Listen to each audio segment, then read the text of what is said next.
के दामों, खाने पीने की वस्तुओं के दामों पर उन्होंने लगातार देश के मध्यम वर्ग, देश के नौकरी पेशा लोग, देश के गरीब, देश के दलित, देश के पिछड़े, देश के आदिवासी की आवाज उठाई और सरकार को घेरा, जिसका जवाब सरकार के पास नहीं, इसलिए श्री राहुल गांधी से परेशानी है।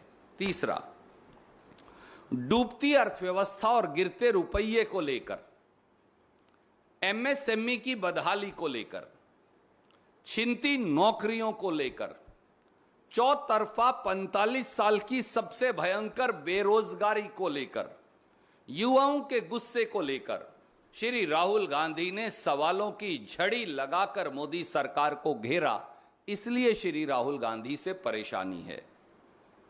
चौथी बात, कोरोना में जब मोदी जी ने अपनी जिम्मेवारी से मुंह मोड़ लिया, उस समय श्री राहुल गांधी ने समय रहते न केवल सरकार को चेताया, बल्कि सरकार को देर से ही सही कार्यवाही के लिए, मदद के लिए मजबूर किया। जब सरकार कोरोना के टीके से हजारों करोड़ का मुनाफा प्राइवेट कंपनियों को कमवा रही थी, तो श्री राहुल गांधी ने सरकार को बाध्य किया कि टीकाकरण मुफ्त हो, जो करने पर वो मजबूर हुए। जब लाखों मजदूर हजारों किलोमीटर पैदल चलकर अपने घर जाने को मजबूर थे, तो सरकार को कटघरे में खड़ा करने वाली आवाज का नाम श्री राहुल गांधी है, इसलिए श्री राहुल गांधी से परेशानी है। जब लाखों किसान न्याय की गुहार के लिए राजधानी दिल्ली के बाहर 8 महीने बैठे रहे, जब मोदी सरकार उन्हें आतंकवादी और नक्सलवादी बता रही थी, जब उनको अपराधी और देशद्रोही घोषित कर दिया गया था, जब उनके रास्ते में कील और कांटे बिछा दिए गए थे, जब 700 किसान कुर्बानी के लिए दिल्ली की सीमा पर मजबूर हो गए, तो ट्रैक्टर यात्रा कर, किसान और खेत मजदूर की आवाज उठाकर और किसान की संसद में देश के 100 सांसद ले जाकर श्री राहुल गांधी ने किसान के साथ कंधे से कंधा मिलाकर किसान की आवाज उठाई और सरकार को मजबूर किया कि वो तीनों काले कानून वापस लेने पड़े, इसलिए श्री राहुल गांधी से परेशानी है।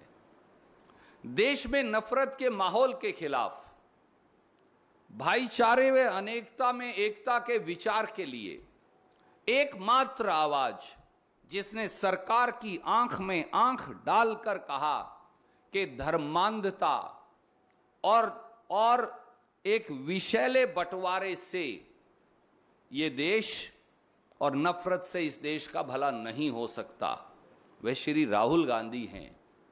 उनको कटघरे में खड़ा कर दिया और बाद में फिर उन्होंने खिसियानी बिल्ली खंबा नोचे 2 प्रवक्ताओं को निकालकर माफी मांगनी पड़ी, इसलिए श्री राहुल गांधी से परेशानी है। प्रधानमंत्री जी, कभी आप एक प्राइवेट कंपनी के नुमाइंदे बनकर राफेल का ठेका फ्रांस में दिलवाते हैं और कभी एक प्राइवेट कंपनी का नुमाइंदा बनकर श्रीलंका में प्राइवेट कंपनी को बिजली का ठेका दिलवाने की सिफारिश करते हैं। श्री राहुल गांधी ने मुट्ठी भर उद्योगपतियों के नुमाइंदे बने प्रधानमंत्री से सवाल कर उनको कटघरे में खड़ा कर दिया, इसलिए श्री राहुल गांधी से परेशानी है। दोस्तों, क्रोनोलॉजी समझिए, देशवासियों क्रोनोलॉजी समझिए। मोदी सरकार ने बौखलाकर इलेक्शन मैनेजमेंट डिपार्टमेंट यानी ईडी के पीछे छिपकर आपकी सत्यनिष्ठा की आवाज पर हमला बोला है। यह हमला विपक्ष की उस निर्भीक आवाज पर है जो जनता के सवालों को दृढ़ता से सरकार के समक्ष रखते हैं और सरकार से जवाबदेही मांगते हैं, जो जनता के मुद्दों को भयमुक्त तरीके से निडरता से उठाते हैं। भाजपाई सत्ता की एजेंसियों के डर से कितने ही लोगों ने समझौता कर लिया, भाजपा में माफीनामा देकर शामिल हो गए, दूध के धुले बन गए, कितनों ने घुटने टेक दिए, कितनों ने अपनी आत्मा बेच दी। लेकिन श्री राहुल गांधी वो व्यक्ति हैं जिन्होंने सरकार की आंख में आंख डालकर जनता से सवाल उठाए, इसलिए उनसे परेशानी है। साथियों, दोस्तों, देशवासियों, ये हमला उसी निर्भीक आवाज पर है जो आपकी आवाज है। ये हमला जनता के मुद्दों पर है, कांग्रेस या श्री राहुल गांधी पर नहीं।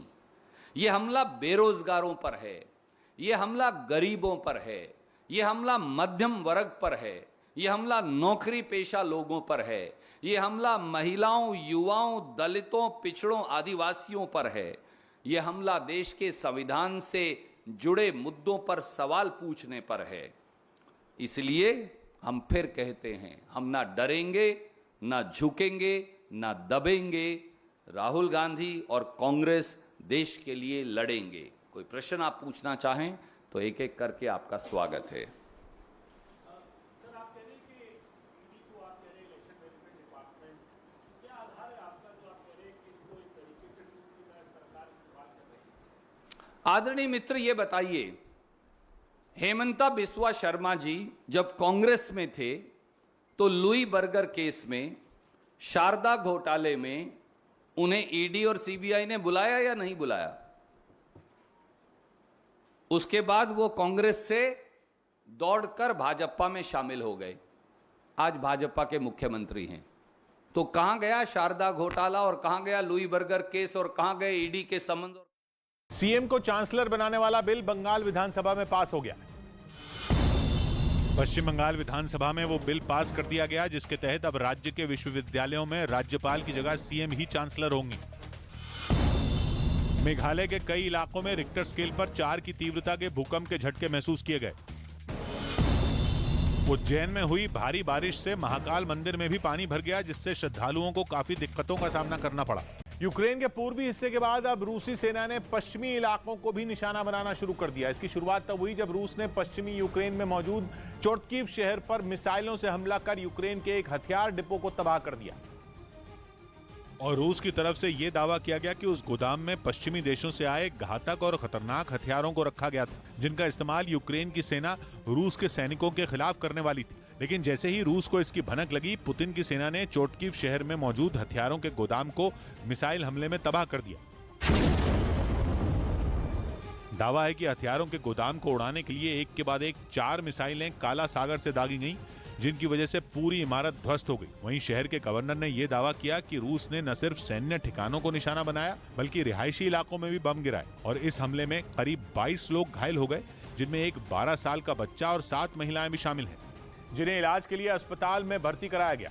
असल में चोटकीव शहर यूक्रेन के पश्चिमी इलाके में स्थित है, जहां अभी तक रूस की सेना के हमले शुरू नहीं हुए थे।